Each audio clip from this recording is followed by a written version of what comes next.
noite, igreja.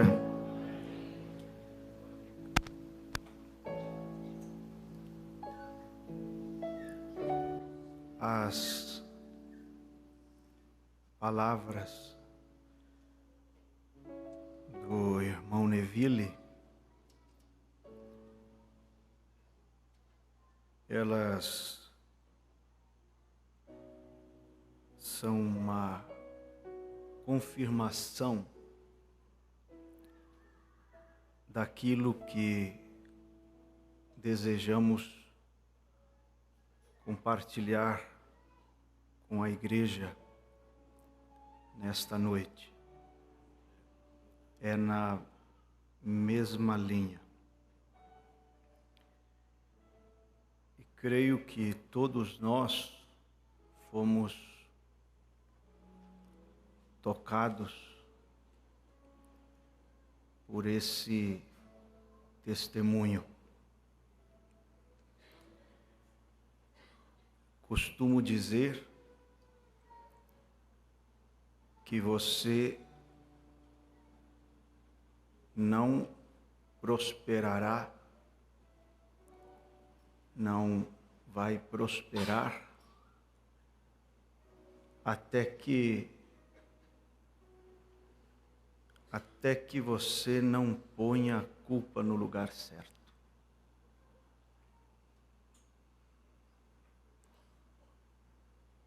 Enquanto você não pôr a culpa no lugar certo, você não vai para frente.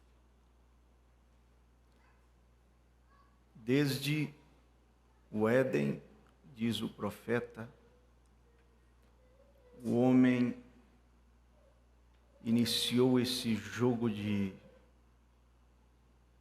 culpar os outros pela sua desgraça. E nesse jogo de culpa, nem Deus escapa. Porque eu estou assim por causa da mulher que me deste. A mulher que me deste.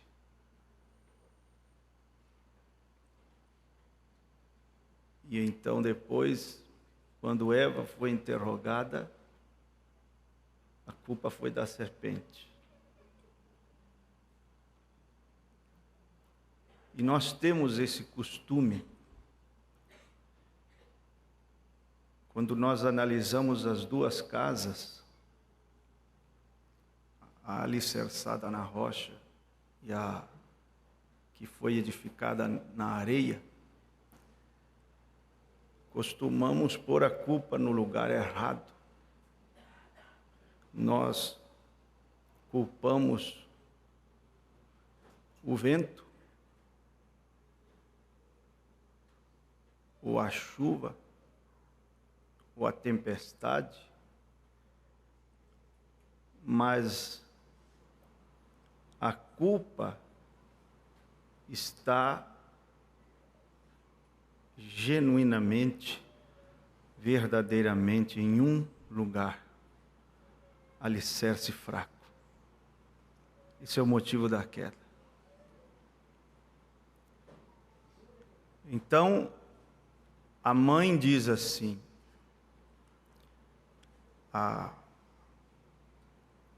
o pastor pergunta, e a sua filha, irmã? Porque eu não vi ela mais na igreja. Aí ela diz assim, é que ela estava namorando um rapaz aqui da igreja, e aí, você não sabe, não deu certo, e aí ela se entristeceu com aquilo e acabou saindo. Não. Ela está pondo a culpa no vento, na tempestade, no lugar errado. Ela saiu da igreja, não foi por causa daquilo, mas porque o alicerce dela era fraco. Porque outras moças, quem sabe, tiveram o mesmo problema e estão aí firmes. Por que o irmão não está indo mais na igreja? É que eu fiz uma sociedade com um irmão lá, assim, aí não deu certo, e aí eu fiquei tão triste com aquilo, e decepcionado, e frustrado, e acabei saindo da igreja. Saiu porque o alicerce dele era fraco. Então, concordo plenamente que até nem sei se seria necessária uma pregação, porque o que nós ouvimos é muito grande. E oxalá todos nós chegássemos a esse ponto, então prosperaríamos. Teu testemunho, irmão Neville, falou muito forte ao meu coração. Me edificou, e eu quero dizer que Deus continue abençoando a tua vida e a tua família. Amém. Nós estaremos aqui em Chapecó até a terça-feira. Temos a vigília programada com a igreja ali em Porto Alegre, o almoço, a confraternização no sítio, dia 1º, mas desejamos estar pelo menos um Natal com vocês e com nossos familiares aqui, né? Compartilhar um pouquinho, estar com vocês e com a nossa parentela, né? Aqui em Chapecó. Que o Senhor Jesus os abençoe. Quero ler a Escritura em Mateus 26.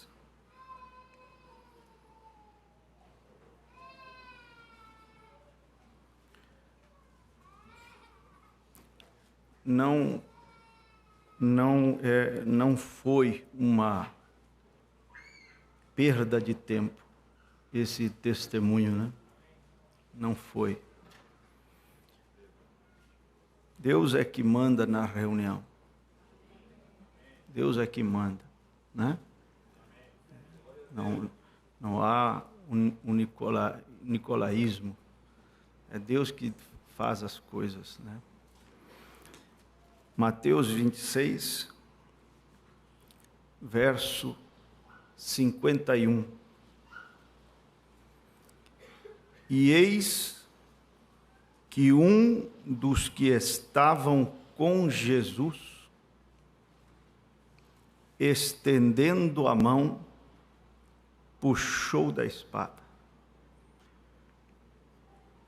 e, ferindo o servo do sumo sacerdote, cortou-lhe uma orelha. Então Jesus disse-lhe: mete no seu lugar a tua espada, porque todos os que lançarem mão da espada, a espada morrerão.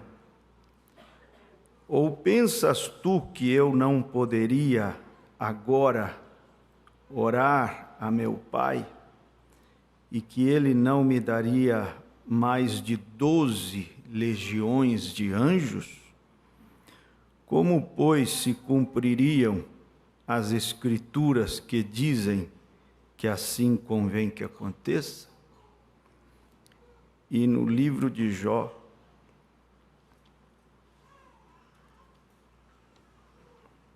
no capítulo 1,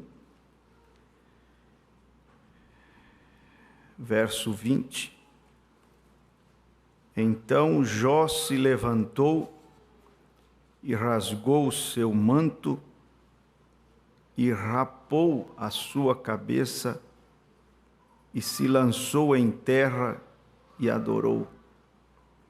E disse: Nu saí do ventre de minha mãe, e nu tornarei para lá. O Senhor o deu e o Senhor o tomou. Bendito seja o nome do Senhor. Capítulo 2, verso 9. Então sua mulher lhe disse: ainda retens a tua sinceridade? Amaldiçoa a Deus e morre. Mas ele lhe disse: como fala qualquer doida, assim falas tu. Receberemos o bem de Deus e não receberíamos o mal? Em tudo isto não pecou Jó com os seus lábios. Assentai-vos.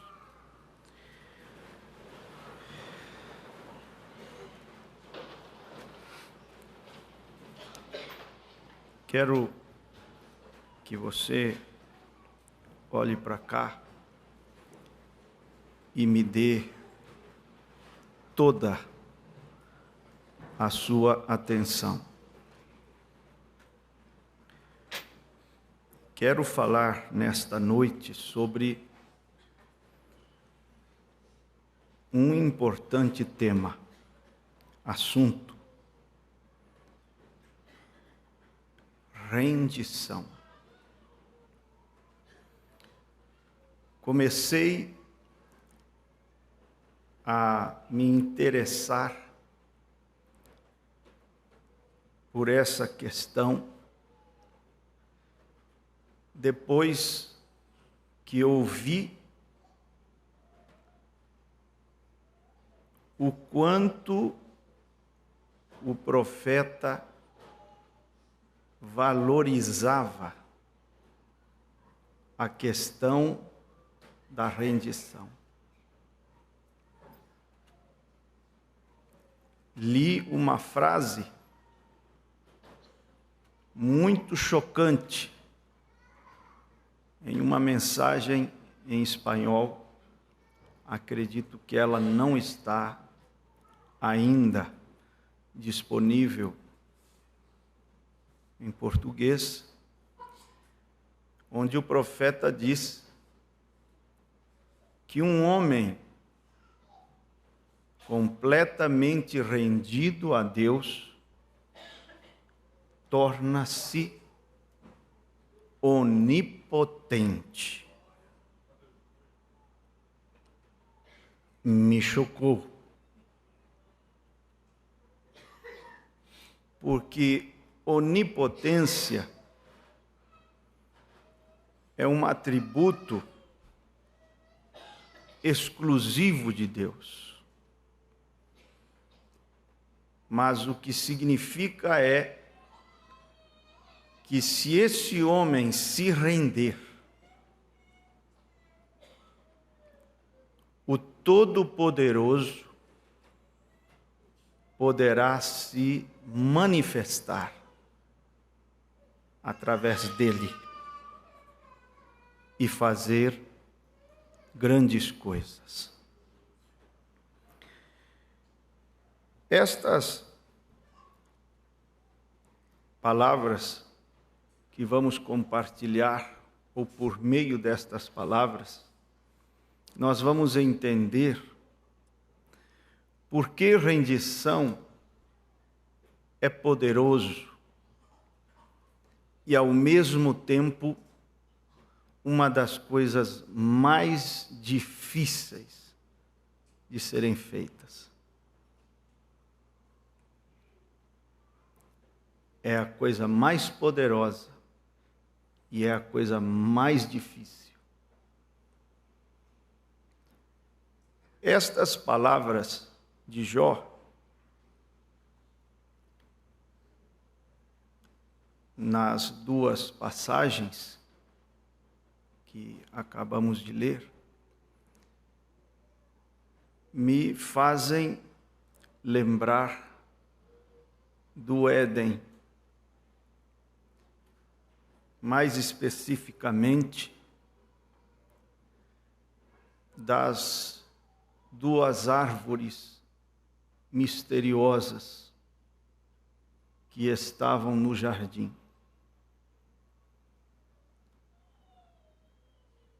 Eu entendo,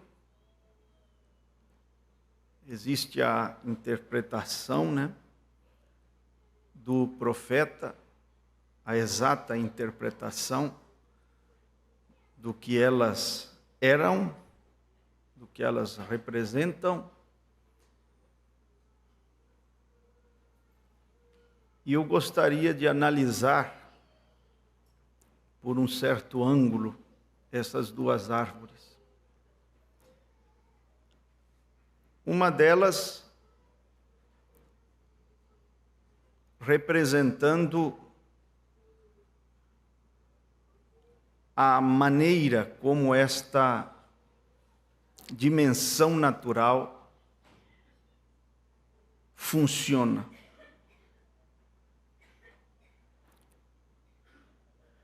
A árvore da ciência do bem e do mal. Ela não é só a árvore do bem,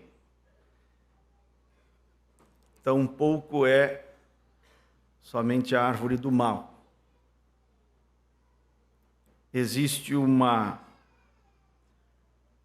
dualidade, existem polaridades opostas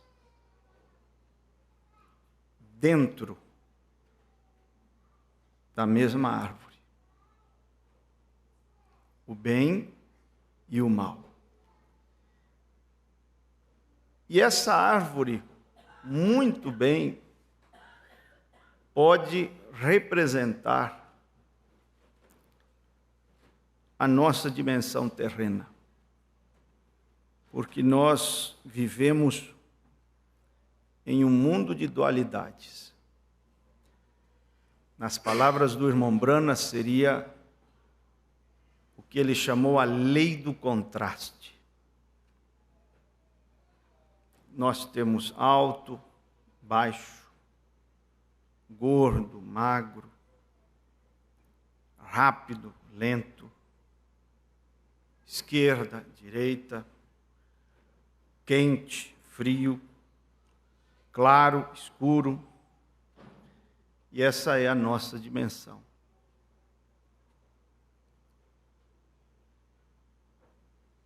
São milhares de polos opostos com que convivemos. Quero que você preste atenção nesta base que eu estou fazendo para compreender algumas importantes e práticas coisas que podem te ajudar. Para que um polo exista, é necessário que o outro exista. Não existiria a esquerda sem a direita. Seria a esquerda de quê? Esquerda. Não existiria o alto sem o baixo, ou vice-versa.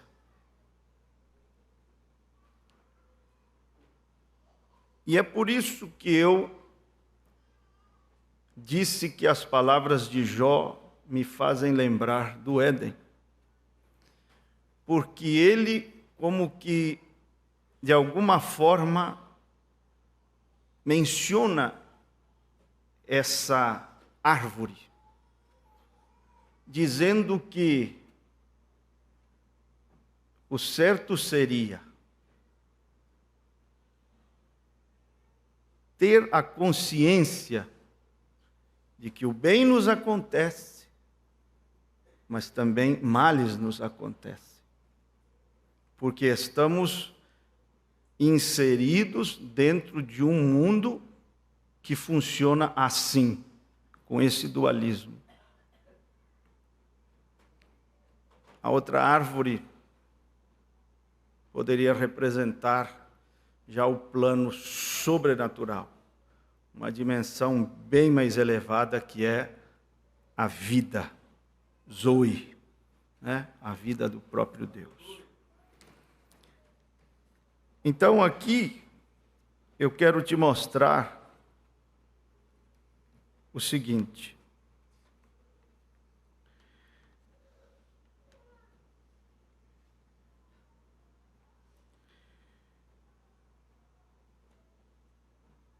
Tiago diz: resisti ao diabo. Jesus diz: não resistais o mal. Não há contradição. Nós vamos entender mais cedo ou mais tarde, em nossa caminhada, que a melhor maneira de resistir é através da não resistência. Porque o irmão Branham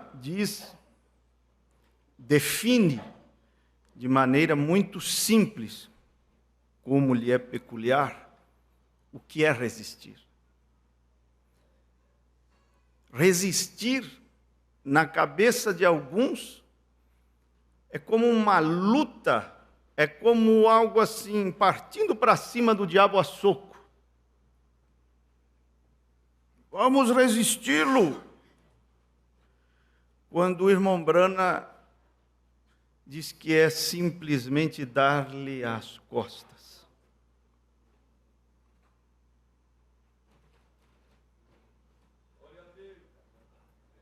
É assim que você o resiste.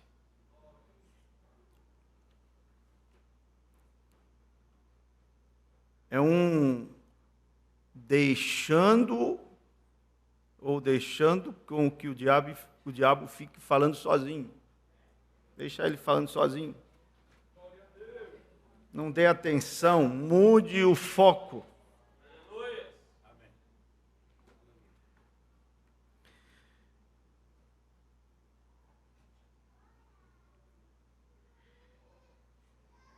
Quando nós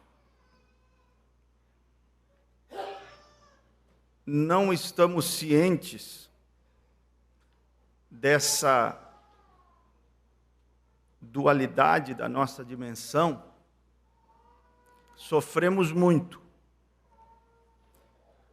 e gastamos muita energia desnecessariamente.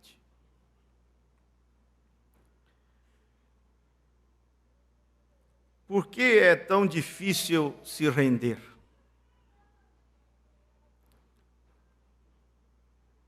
Quero perguntar assim, para que você possa entender melhor. Quando a noite começa,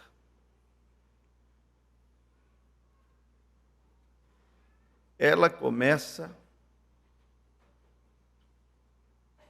ao meio-dia.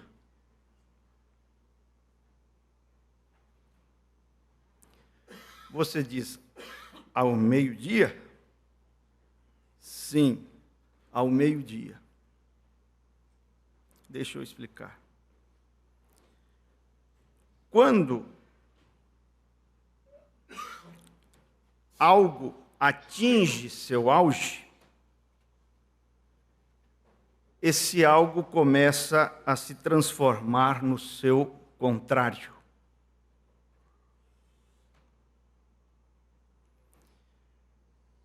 E o auge do dia é ao meio-dia.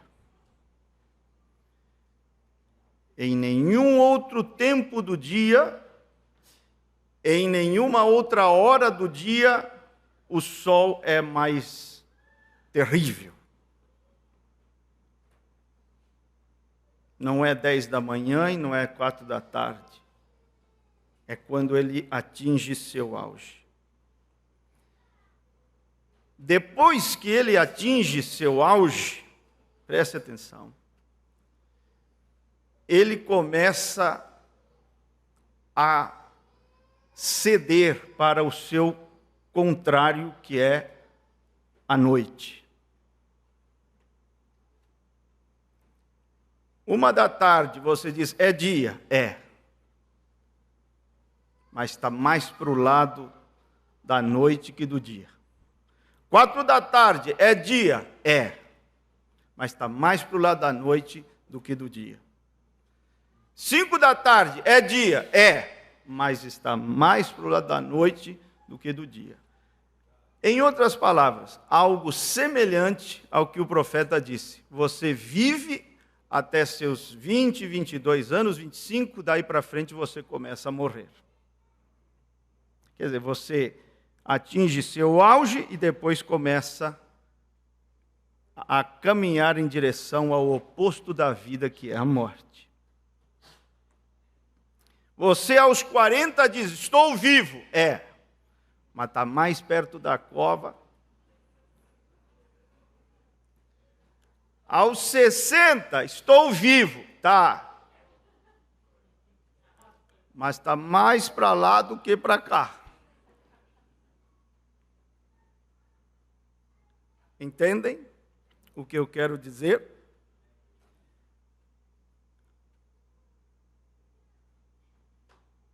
Quando chega a noite atinge seu auge à meia-noite. Passando da meia-noite, a coisa está mais para o lado do dia do que da noite. Começa ali, por isso meia-noite é chamada assim, 0 hora. Porque começa ali.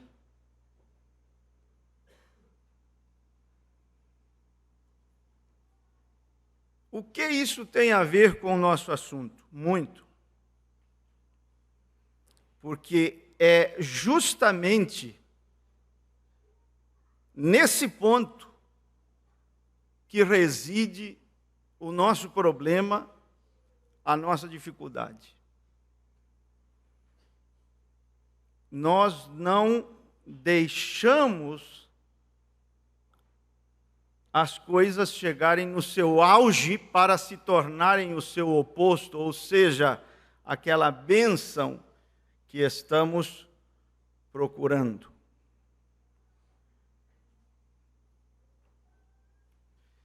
E se o sol não atingir o seu meio-dia,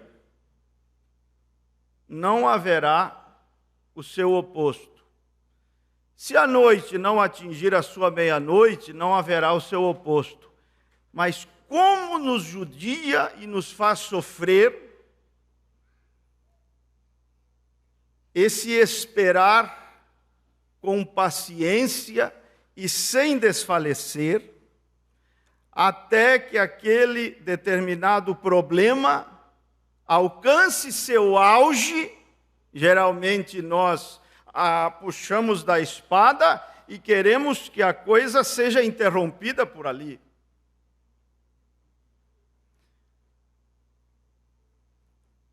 Jesus disse, Pedro, se a noite, e o príncipe das trevas está vindo, se a noite não atingir o seu auge, não haverá como o oposto chegar.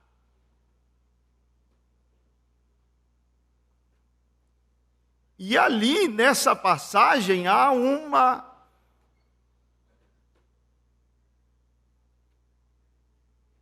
ensinamento para nós. Ponha a tua espada na bainha. Entregue-se. Renda-se. Agora entenda. Rendição e entrega não é sinônimo de passividade. Eu me rendi. Não vou fazer mais nada. Isso não é rendição. Isso é passividade. Rendição não é nem conformismo e nem passividade. Talvez para alguns essa entrega da qual estamos falando, essa rendição, tenha uma conotação negativa, seja algo como aceitar a derrota, ou uma desistência, ou certa letargia, ou conformismo, mas não é nada disso. Não significa suportar passivamente uma situação e não fazer nada. Mas é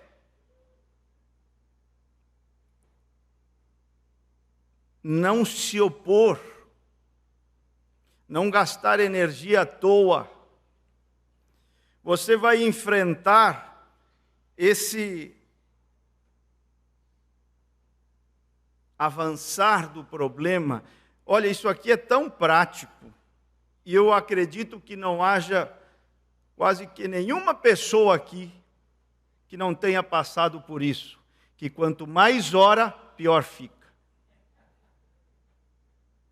Aí você não entende isto, e você diz, não entendo, quanto mais oro pelo meu filho, ele fica pior, quanto mais oro pelo meu marido, fica pior. Só que esse pior é bom sinal, porque tem que avançar até chegar num auge para se tornar o seu oposto. Só que a coisa vai esquentando, você vê 9 horas da manhã, 8 horas você está orando, sozinho ali, não é muito quente, e você continua orando, e a coisa continua esquentando, já 10 da manhã, já está mais quente, você diz, não estou entendendo. Quanto mais eu oro, a coisa parece que fica pior. Está esquentando. Está funcionando. A tua oração está funcionando. Precisa chegar no meio-dia para caminhar na direção do seu oposto. Isso é o que a Bíblia, a natureza, que é uma Bíblia, nos ensina. Porque este mundo funciona assim, dentro dessas dualidades.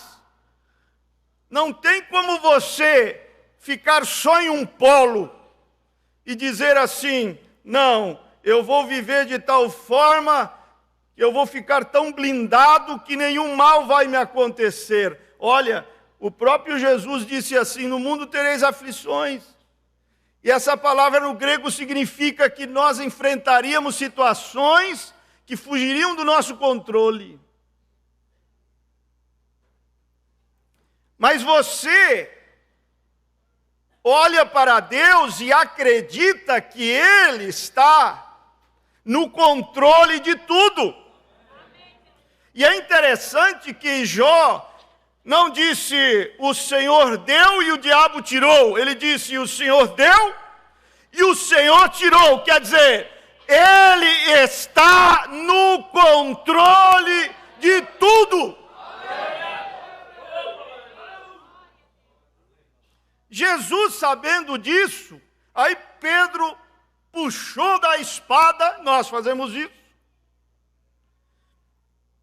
Nós fazemos isso.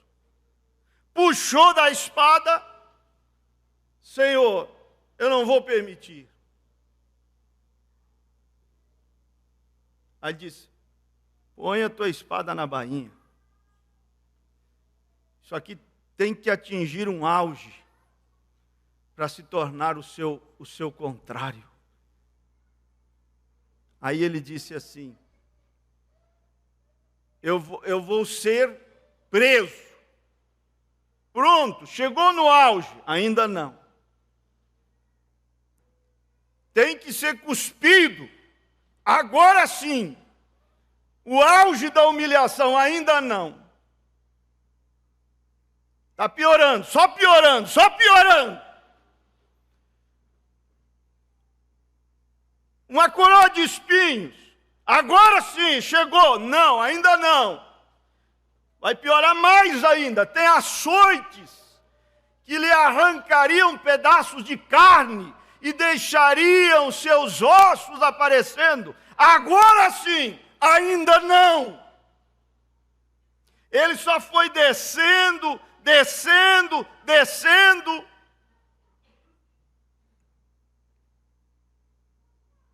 Profetiza quem te bateu. Se o diabo fosse esperto e soubesse de como as coisas funcionam, que depois que algo atinge seu auge, começa a se transformar no seu contrário, ele não faria o que fez. Porque o homem ressuscitava mortos, curava cegos, de repente se tornou tão fraco. Onde está o seu poder? Só que aquela descida em fraqueza, como disse Paulo, o tornaria o mais poderoso. Tanto, olha, ele só foi descendo, descendo, descendo. Chegou no auge, ainda não. Tem que furar as minhas mãos e meus pés. Agora sim, chegou no auge, ainda não. Eu tenho que descer às profundezas do inferno. Aí, quando ele desceu, chegou no auge da descida, a coisa começou a reverter. Aí ele começou a subir.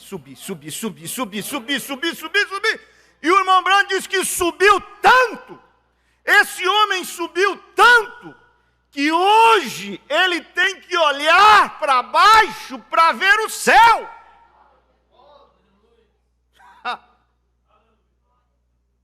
Olhar para baixo, você olha para cima para ver o céu, mas ele tem que olhar para baixo para ver o céu, de tão alto. Mas como é difícil, aí você encaixa o testemunho do irmão aqui, deixar a coisa ir, até atingir o auge para ver uma reversão, para que a salvação aconteça, para que a oração do papai aconteça, a oração da mamãe aconteça. Como isso nos aflige? A gente é tentado a puxar da espada e resolver as coisas do nosso jeito, da nossa forma, da nossa maneira. Põe a tua espada na bainha. Fale quando Deus te inspirar, te dirigir para falar com a pessoa. Mantenha-se orando e jejuando. E aqui eu vou te dizer uma coisa muito grande. Muda a direção das tuas orações. Nossas orações têm sido muito para o lado de fora. Dirija-as para o lado de dentro. Enquanto você espera que a coisa chegue no seu auge. Porque há um tempo para que a coisa mude. Mas às vezes são muitos anos. Essa é a parte complicada. Você diz, eu oro e só piora. Eu oro, só fica pior. Eu oro e jejuo e já não sei mais o que fazer. E cada vez pior. E parece que nunca chega. Deus sempre te ouve. Não duvide de suas orações. Mas quem sabe seria melhor você direcionar as orações para o lado de dentro do que para o lado de fora. Não que para o lado de fora seja errado. Mas você fica ali, brigando com a montanha. Sai montanha, sai montanha, desarraiga-te, lança-te no mar, e coisa, e vai, e a montanha está ali, e é desgastante, mas sai montanha, eu vou jejuar mais, ela tem que mover, coisa assim, isso, aquilo outro. E, ao invés de orar para fora, ora para dentro. Porque se ela não saiu, diz, por que ela não saiu? Por que o menino não foi curado da epilepsia? Diz, é porque o problema está dentro, pela vossa incredulidade. Então, se você... Aí o irmão Branham diz assim, não é a bicada do sabiá que estraga o fruto, é o bicho por dentro. Quem sabe você teria mais resultados se redirecionasse as suas orações. Porque no momento em que a incredulidade foi embora do lado de dentro, a montanha vai embora do lado de fora. Ao invés de ficar aí se preocupando com a epilepsia, ora para dentro. Diz, Senhor, tira essa minha incredulidade, meu medo, seja lá o que for. E no momento em que Ele operar no teu interior, a epilepsia, ela vai embora. Quem sabe se você esquecesse um pouco da montanha, da doença, disto, daquilo, porque o verdadeiro problema está do lado de dentro. O verdadeiro inimigo, o maior inimigo está do lado de dentro. São círculos cada vez menores e menores. O maior inimigo de Jó, sabeus e caldeus, que roubaram seus camelos, ovelhas. Não, esse é o círculo mais externo. Há um círculo mais íntimo. Os 3 amigos. Eles foram piores do que os sabeus e os caldeus. Mas você diz, mas ali foi a parte mais terrível para ele. Não, tem um círculo ainda menor, que foi a própria esposa. Aí a coisa é complicada, porque quando vem da esposa, do esposo, certas palavras, a coisa... Você diz, mas esse é o círculo mais o pior, né? Não. O próprio Jó. O próprio Jó. Você, como diz o profeta, você é seu maior inimigo. A sua mente, a sua lógica, suas interrogações.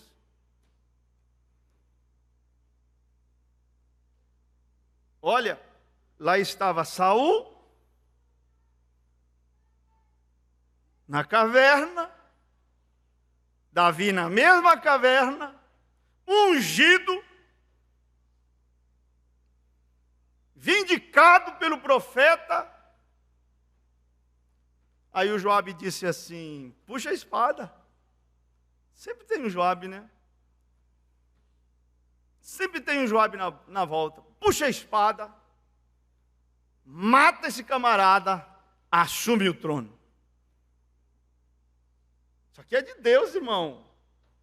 Como é que esse homem veio parar na mesma caverna que você estava? Isso aqui é Deus, irmão, é Deus. Aí, é complicado, porque Saul ficou 40 anos no trono. É complicado esperar que a coisa atinja seu auge, que se complete o tempo de Deus para as coisas, para que então você seja exaltado, seja abençoado, alcance aquilo pelo qual você está orando. Eu nunca entendi. Saul tinha medo de Golias. O homem mais apropriado para enfrentar Golias era Saul. Dos ombros acima era o maior. Tremia. Aí depois persegue o homem que matou Golias. Eu não entendi. Porque se ele tinha medo de Golias, ele tinha o raciocínio lógico seria, bom, se esse camaradinha que matou Golias Tem que ter mais medo dele do que do Golias.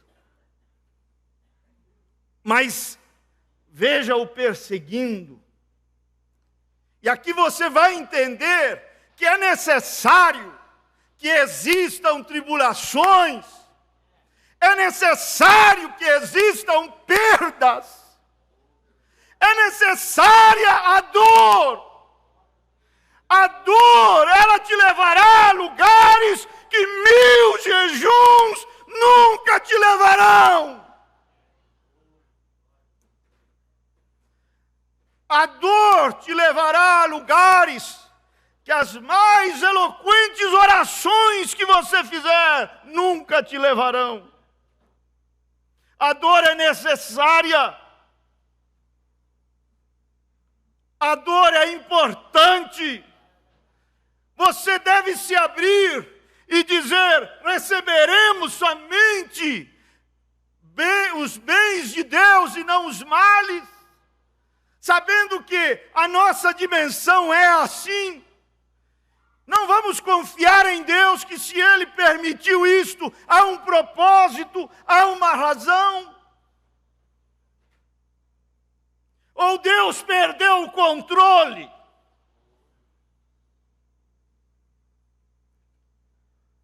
Bem-aventurados os pobres. Vai chegar a hora em que você vai perder tudo. Tudo. Aí você vai entender o que é bem-aventurados os pobres. Você luta por uma casa própria que vai ter que perder lá na frente. Você se sacrifica por um carrão que vai ter que perder lá na frente. Porque o aperto vai tirar tudo de nós. E você vai naquele corre-corre para adquirir coisas que você vai perder, que serão tiradas de você lá na frente. Bem-aventurados os pobres que moram de aluguel e não têm casa para perder. Bem-aventurados os pobres que andam de ônibus e não vão ter um carro para perder. Vai ser mais fácil para quem tem menos. Mas a perda, isso faz parte, a dor faz parte, mas você não pode entrar no terreno do diabo, nos terrenos da lógica, porque isso é que é tentação. É a lógica, tentando conciliar a bondade e o poder de Deus. Isso é tentação. Essa foi a tentação de Jó. Essa foi a minha tentação. Essa é a tua tentação diante de cada perda, de cada problema. Porque o diabo diz assim: se Deus é bom, não é tão poderoso assim. Olha o que aconteceu.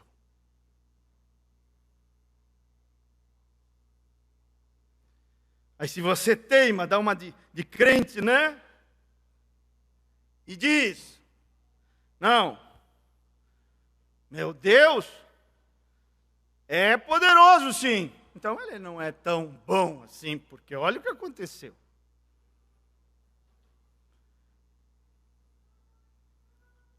Mas o justo não vive pela lógica. O justo vive pela fé. E a fé, ela pode dizer: meu Deus é bom e todo-poderoso. Ele cuida dos pardais e cuida de mim também. Mas que tentação!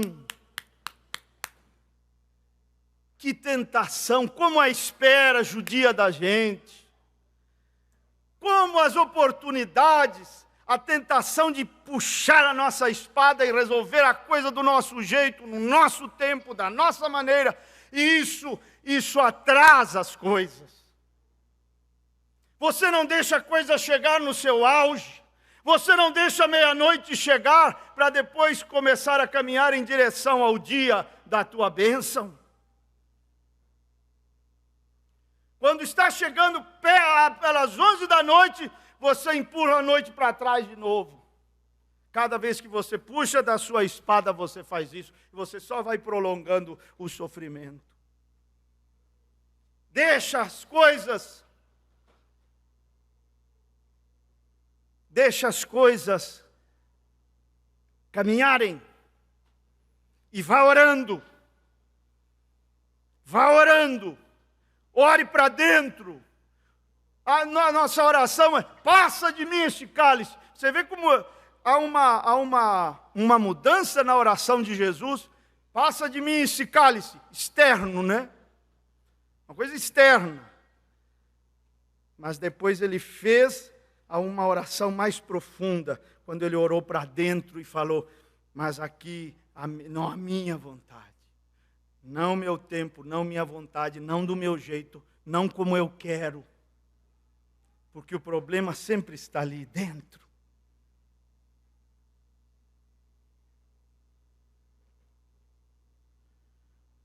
Compreende o que eu quero dizer? Não tem como fugir da noite. Aquele irmão de: pastor, ore por mim, eu não aguento mais os problemas. Ore para que eu não tenha mais problemas. O pastor disse assim: pois não, irmão, feche seus olhos, vamos orar. Pôs a mão no ombro dele: Senhor, despede teu servo em paz. Que isso, pastor? O senhor está orando para eu morrer? Disse: irmão, mas só no céu. Não vai ter problema. Nós não queremos a noite, mas a noite faz parte da nossa dimensão. Nós não queremos a dor, mas ela faz parte.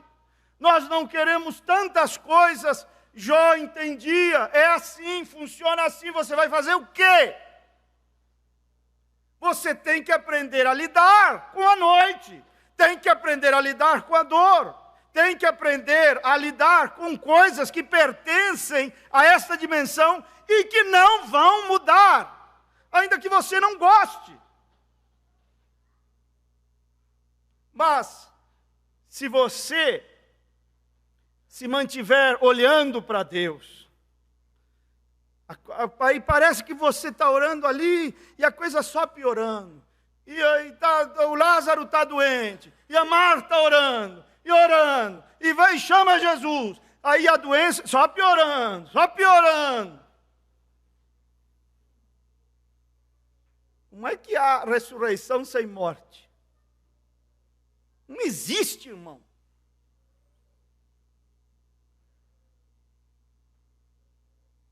Mas Ele está no controle. O que eu quero te dizer nesta noite é que Deus está no controle.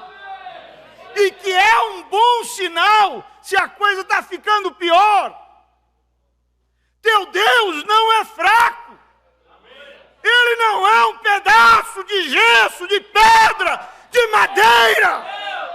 Davi disse: os deuses das nações são ídolos, mas o Senhor fez os céus e a terra. Teu Deus, nosso Deus, Ele pode deixar a situação piorar o tanto que Ele quiser, porque Ele tem poder para reverter a situação. Pode deixar morrer, se Ele quiser, porque Ele tem poder para ressuscitar. Pode deixar a coisa aí lá no mais profundo do lamaçal, porque Ele tem poder para resgatar. É Ele que manda. Deus não é surdo. Você é filho. Deus te ouve. Não deixe o diabo mentir para você e dizer que não é assim.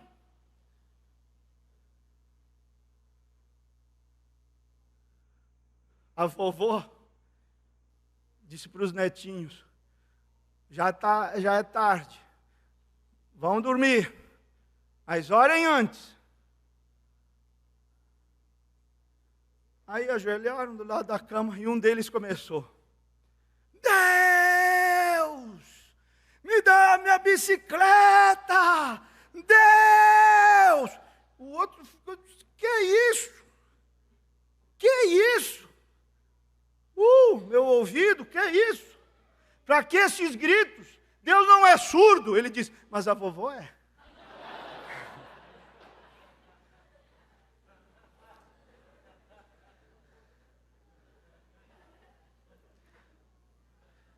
Você não precisa dar indiretas na oração, ajoelhar aqui, né?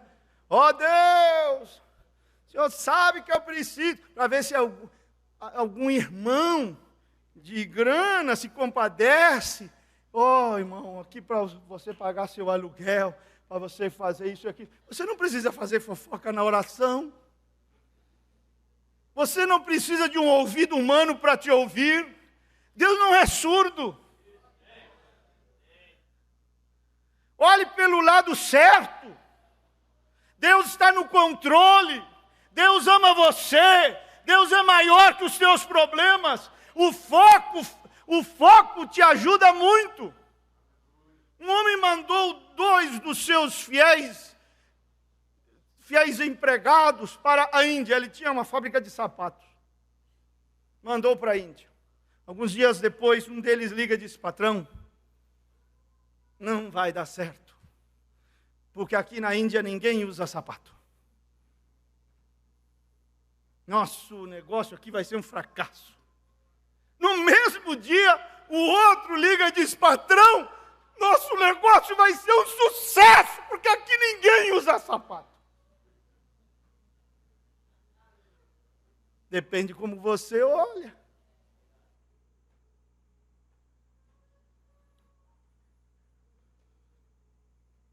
Depende como você olha. Você está focado em quê? Olhando para onde? Agora é difícil você esperar pacientemente no Senhor até que chegue a hora de você subir no trono e não ter que puxar a tua espada para matar o Saul. Olha, seria um suicídio. Seria um suicídio Davi fazer aquilo. Você diz, seria homicídio. Não, suicídio. Porque o pior Saul estava do lado de dentro de Davi. E Deus estava usando o Saul do lado de fora para tratar com o Saul do lado de dentro, que era o pior. O Saul do lado de dentro era pior que o Saul do lado de fora.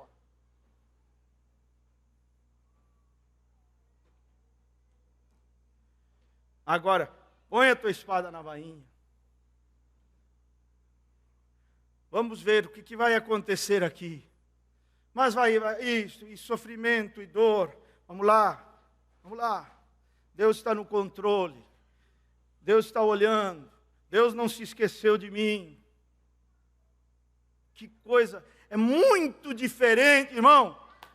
Eu hoje estava pensando assim, a gente cantando, o primeiro hino que a gente cantou hoje. Será que a gente está cantando de olhos abertos? Porque que hino pesado, de letra pesada. Que hino de letra pesada, porque ainda que a terra não seja ensolarada. Já pensou? Noite sem lua. Frutas desaparecem, figueira, tudo desaparece. Animais, carne, tudo, churrasco, tudo desaparece. Tudo. E a terra inteira seja destruída, todavia eu me alegrarei. Irmão, eu vejo as pessoas se queixando por menos.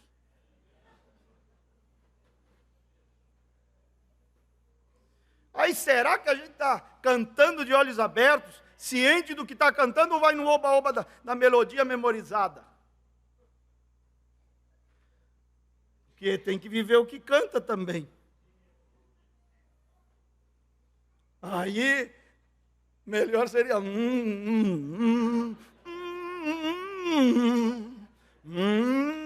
ia ser bem melhor. Que coisa.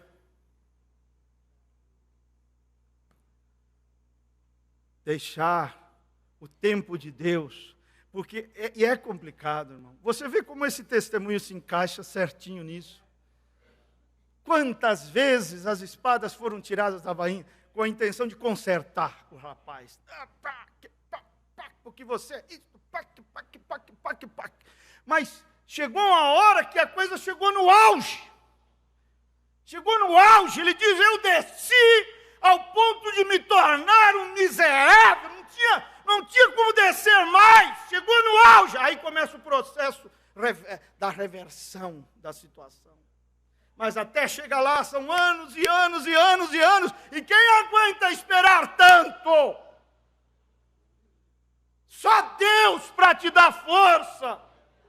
Só Deus para manter a tua espada na bainha, o teu tempo na bainha, o teu jeito na bainha, a tua maneira de querer fazer as coisas, a tua vontade própria na bainha, para que se cumpra o tempo de Deus, para que a coisa chegue onde Ele quer que chegue. Porque se chegar na meia-noite, pode contar, daí a pouco está amanhecendo, porque quando atinge seu auge, começa a caminhar na direção do seu oposto.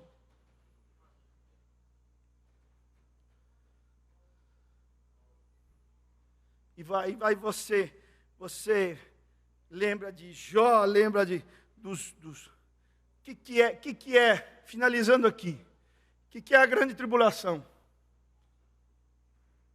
As trevas, o mal, chegando no seu auge, é a meia-noite, porque nunca houve e nunca haverá. Então é o auge, é o máximo, é o tempo mais terrível.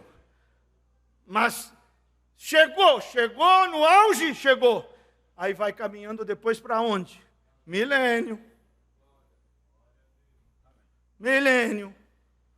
nova terra.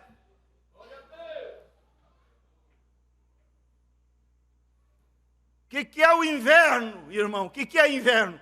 É quando o frio atinge seu auge, é ou não é? Quando atinge o auge, o que acontece? Se torna depois primavera. E depois verão.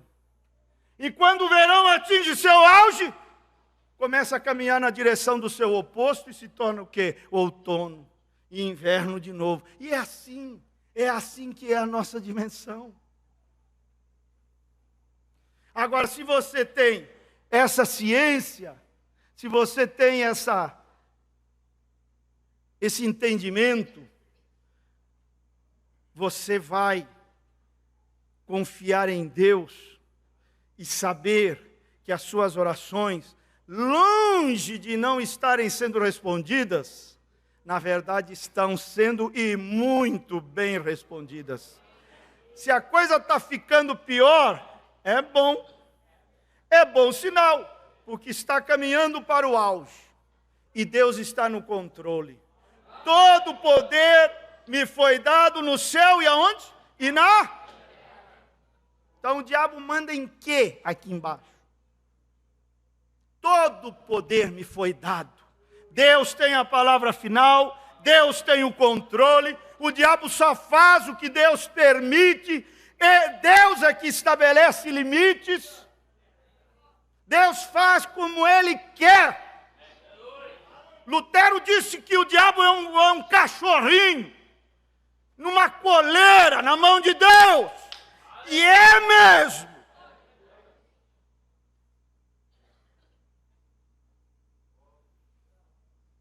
Então você diz assim, está cada vez mais frio, está cada vez mais frio. Eu oro e é o inverno, a coisa ficou pior. Mas se não chegar inverno, não chega primavera, não chega verão. Nossa dimensão é assim. Se alternam noite e dia. Mas sabe o que? O melhor de tudo, se você que acha que está sofrendo muito, fosse lá na porta da quinta dimensão, agora, e dissesse assim, abre a porta e você irmã, ei mulheres, qual de vocês gostaria de estar no meu lugar? Todas as mãos femininas da quinta dimensão. Epa, peraí, deixa eu contar minha história. Aí depois, você se apressar, deixa eu contar minha história. Meu marido é bêbado, o meu filho está nas drogas, eu vivo um inferno, ele bate em mim, não sei mais o que, eu passo fome. Agora que vocês conhecem minha história, quem gostaria de ocupar o meu lugar? De novo. Todas as mãos para cima. Porque você sofre com esperança. Mas lá, selou. O destino deles está selado. Eles estão sofrendo sem esperança. Não há mais esperança. Mas para você, você acha que lá, assim, se alternam momentos de risos, assim, passa ali, né, uma semana, e aí há uma gargalhada de felicidade lá? Não existe. Essa dimensão, ainda você está chorando, mas daqui a pouco está rindo. Está ali angustiado, mas daqui a pouco está aliviado. Mas lá não.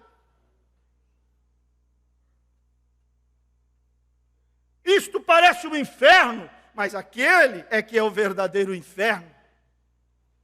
O único céu que os ímpios terão antes de ir para o inferno é aqui na terra. O único céu que os ímpios terão antes de ir para o inferno é aqui na terra. E o único inferno que você e eu teremos antes de ir para o céu é aqui na terra. Há esperança, há Nova Jerusalém, há um Cristo vivo, há um Deus que virá nos buscar, que irá nos arrebatar, que irá nos dar um corpo glorificado, que irá nos dar uma eternidade de infinita paz, de gozo inefável e cheio de glória.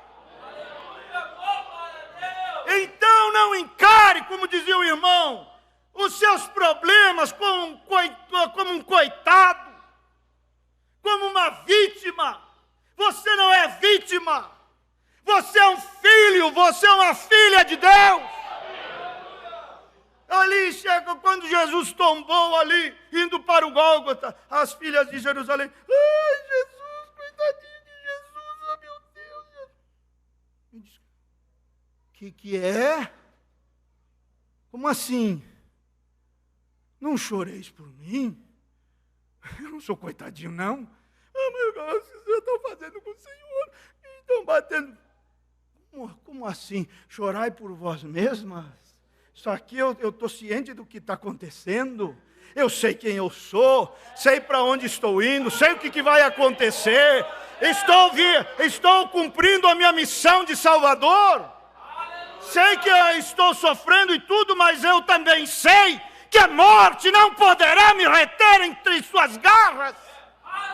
Que eu vou me levantar dentre os mortos ao terceiro dia. Então, não enfrentemos os nossos Gólgotas, nossos vales, nossas perdas e nossos momentos difíceis com choro, com pesares.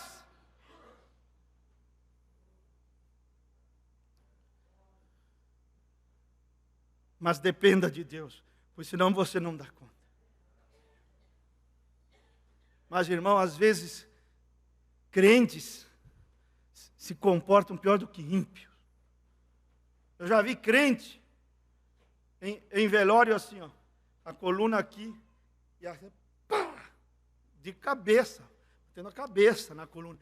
Pá, meu Deus, pá, por quê? Pá, pá, pá.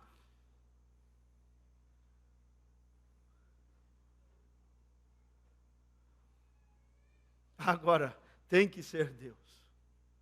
Senão você não aguenta. Não tem de nível, tem que ser Deus. Mas você pode confiar em Deus. Você pode olhar para Ele e ter essa confiança de que tudo está no controle dEle. Se está frio, se é inverno, se o frio chegou no seu auge, está pior do que nunca, saiba, depois que atinge o auge, depois começa a caminhar na direção de seu contrário. Aí você vai já começar a experimentar o calorzinho da primavera, daqui a pouco o verão. Você diz, está escuro, é meia-noite.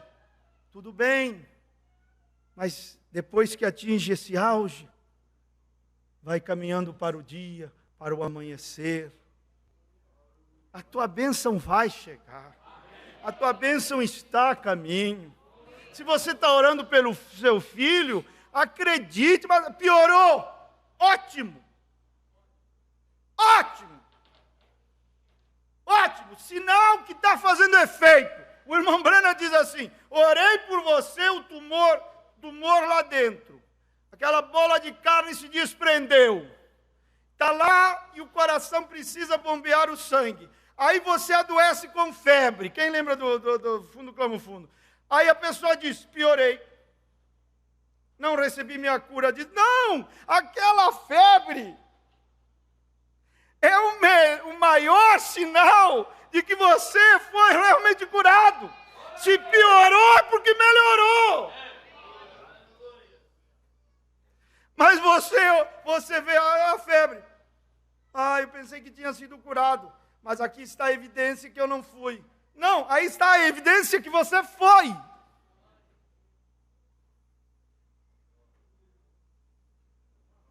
Feche seus olhos.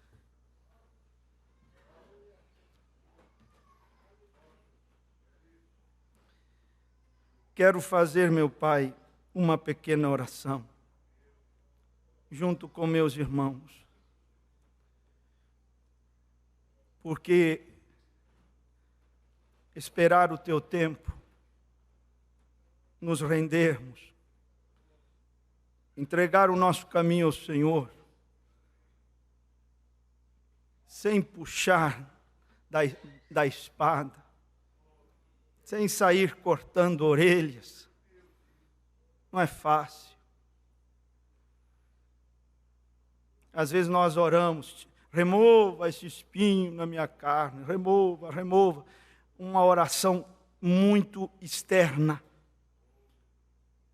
Aí o Senhor disse para Paulo, eu não vou remover. Então ele disse, aí ele virou para dentro e começou a orar pelo seu interior e disse, então dá-me força, Senhor. Dá-me força, dá-me graça. E ele entendeu algo muito profundo ali.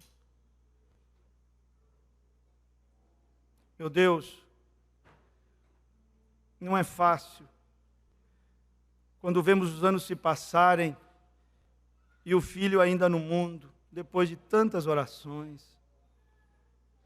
O esposo cada vez mais bêbado, depois de tantas orações. Não deixe ninguém desistir. Não deixe ninguém desanimar. Porque se está frio, se a ira do inverno chegou, se o frio piorou, é um bom sinal, porque depois que o frio atinge seu auge no inverno, começa a se tornar no seu oposto, que é o calorzinho da bênção, o calorzinho da ressurreição, as flores começam a aparecer, o perfume volta, a beleza volta, os brotos, a ressurreição chega. Meu Deus, nos ajude a manter a nossa espada na bainha e a nossa fé firme no Senhor, sabendo que o Senhor não é surdo. Podemos compartilhar sim nossos problemas, às vezes com um irmão, pedindo que ele ore por nós, o pastor, alguém da nossa confiança, que seja maduro, espiritual, que sabemos que irá realmente orar por nós e fazer a diferença. Mas melhor de tudo é saber que o Senhor não é surdo. O testemunho desta noite mostrou isso para nós. Mesmo o homem sem forças pode dizer: me dá forças, porque eu não tenho nem vontade de orar. E aquele Deus que não é surdo, responde de uma maneira tão maravilhosa, que daqui a pouco o homem já tem vontade de orar, já tem vontade de jejuar. O Senhor é assim. Mas como é difícil, Pai, manter a espada na bainha. Como é difícil manter, Senhor, as 12 legiões afastadas, sendo que essa força celestial poderia mudar aquele quadro, mas como se cumpririam as escrituras que dizem que assim deve ser? Como se cumpriria teu plano em nossa vida? Como se cumpriria o teu tempo? A tentação tão grande de transpassar Saul com a espada e assumir o trono, mas isso seria tão carnal. Ficar ali com a espada na bainha e dizer: Deus tem o seu tempo, Deus tem o seu tempo, Deus vai me abençoar, sou o seu ungido, sou o seu filho, sou sua filha, meu tempo vai chegar, meu tempo vai chegar. Não vou fazer as coisas do meu jeito, não vou fazer as coisas da minha maneira. Crendo que numa hora dessas o Senhor vai lidar com Saul. Ajuda esta irmã que está, porque ela veio nesta reunião com essa interrogação na cabeça, dizendo: por que, Senhor? Parece que fica pior. Parece que o Senhor não está ouvindo a minha oração. Mas a palavra do Senhor consolou e confortou o coração da tua serva, que está voltando para casa nesta noite com uma resposta muito clara no coração, de que o diabo é o mentiroso e que o Senhor de fato está ouvindo as orações dela. E em breve, essa noite, essa escuridão de drogas, de vícios, que envolve os membros da sua família, tudo vai se tornar um dia claro, uma bênção de salvação, uma atuação do Espírito Santo, no teu tempo, meu Deus, na tua hora. É difícil, Pai. É difícil dizer: põe a tua espada na bainha, Pedro. Mas o Senhor vai descer muito profundo. Tem que acontecer assim. Deixa. Deus está no controle. Pai, a oração mais profunda que eu já li na Bíblia foi quando teu filho disse: Eli, Eli, lama sabachthani. Meu Deus, por que me desamparaste? Que oração, meu Pai.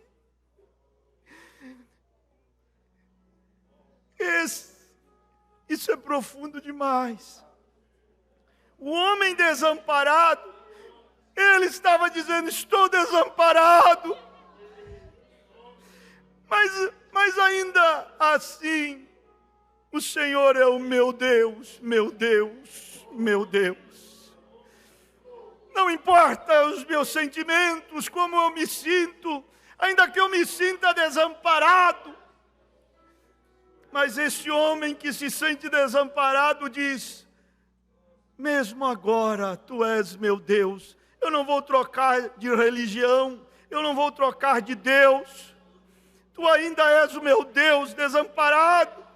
mesmo desamparado como me sinto, ainda que não me livres da fornalha 7 vezes aquecida, não te negaremos. Nos ajude, porque isto é uma força sobrenatural que é necessário para as cuspidas, para a coroa de espinhos, para os cravos nas mãos e nos pés, para os açoites, para o calvário e para descer ao próprio inferno. E parece que nunca para de descer. Mas então, quando atinge seu auge, quando chega no chão do inferno, lá onde o pé bate e não tem como descer mais, então o processo começa a se reverter e começa a subir, e subir, e subir, e subir, e não para de subir. Faça o povo entender que esta vida é assim. Como as coisas funcionam, que eles olhem para a Bíblia da natureza e tenham esta ciência que lhes dará força na hora da tribulação.